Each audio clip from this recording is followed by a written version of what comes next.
nome, e não te esqueça de nenhum só dos seus benefícios. Nós vamos ler agora o Salmo 119. É a única leitura que não está no programa.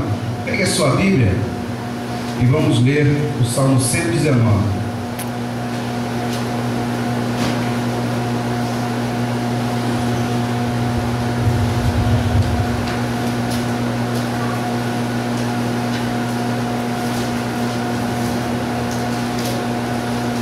A uma voz, vamos ler os 8 versículos desse Salmo 119, na página 538.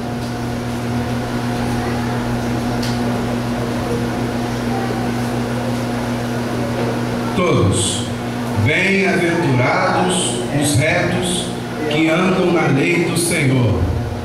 Bem-aventurados os que guardam seus testemunhos, os que o buscam de todo o coração, que não praticam iniquidade, mas andam em seus caminhos. Tu ordenaste tuas instruções, para que fossem observadas diligentemente. Que meus caminhos sejam dirigidos de maneira que eu observe teus estatutos.